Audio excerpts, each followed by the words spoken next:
Hello and a very warm welcome back to the garden. I'm just quickly hoeing the onions here because a couple of days ago we finally had some rain, so all of the weeds have decided to pop out and say hello. And the onions are doing well. They're in the second stage of their journey. The first stage was inside the solar tunnel where they were growing, and then I transplanted them out and they're in the second stage. But I know there's a lot of you who are in the first stage of growing. You're just starting this year, full of passion and excitement. And so one of the hardest things though, when you do have that beginning of a journey, is knowing which path or which direction to take.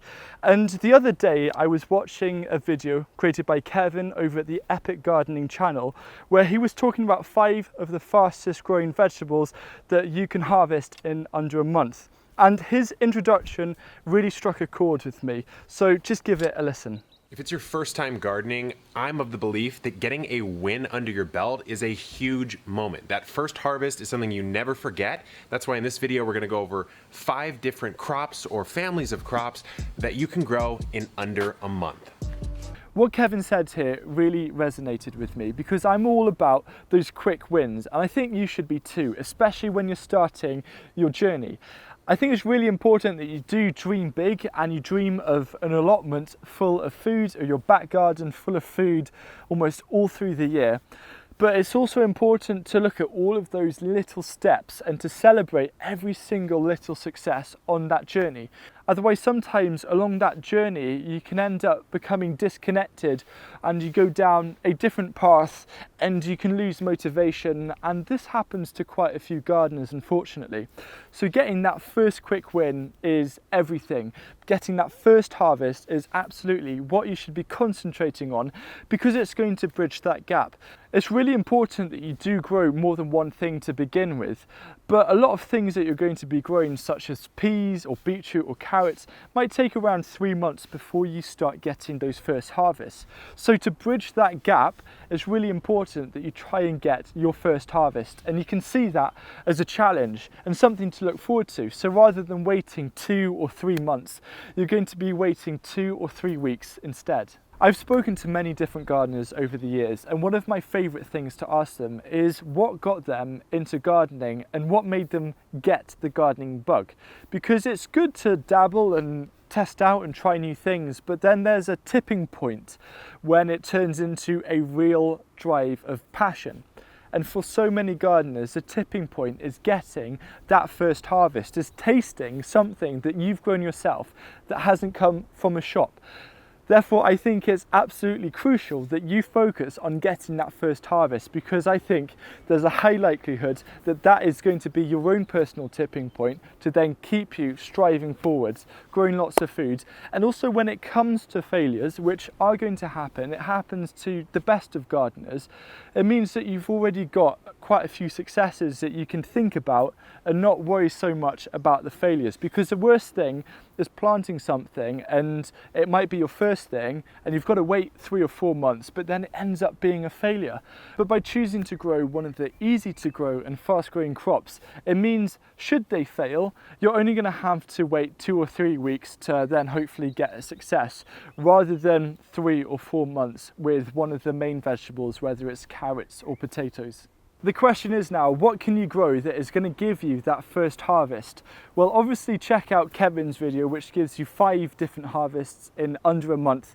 But I'm going to jump in and give one suggestion, which I have stuck true to for years. In fact, in my book, Veg in One Bed, Designed for Beginners, the first thing to plant are pea shoots, because you can do this on a windowsill. You don't even need to have a garden.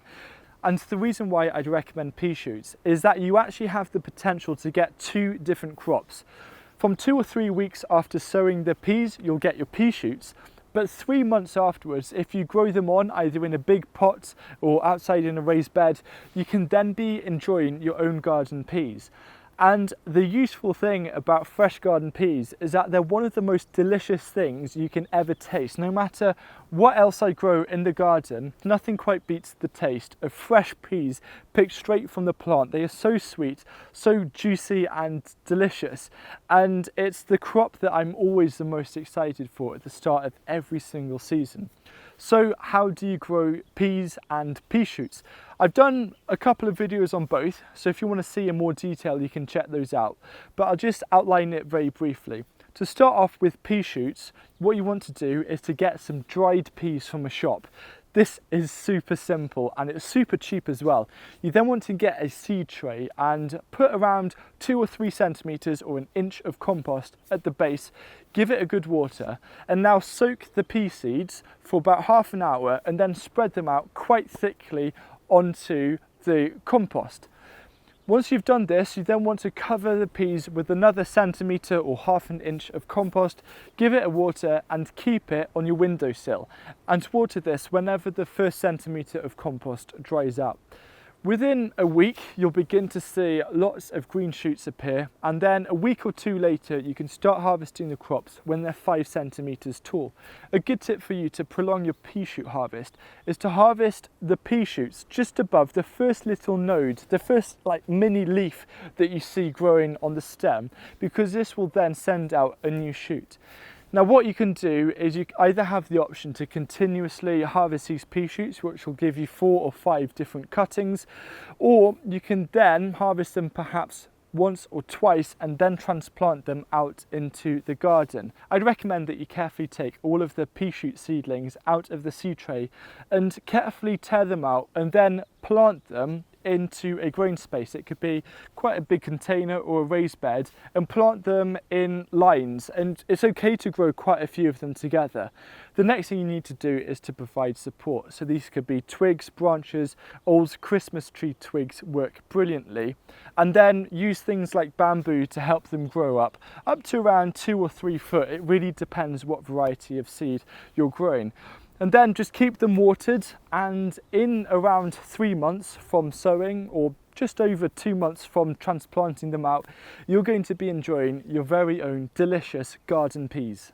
By having the target of getting that first harvest under your belt is not only going to inspire you to garden more, it's going to be such a momentous achievement because you've had something that you've grown yourself and it tastes delicious, and it's something that is very much worth celebrating. If you want to find out a bit more about gardening, for example growing in raised beds, I've got a video about the benefits of raised beds, and I've also got a video that you might be interested in that would suit as well your start of your growing journey on 5 tips on how to start becoming self-sufficient in vegetables. So I hope you enjoy those.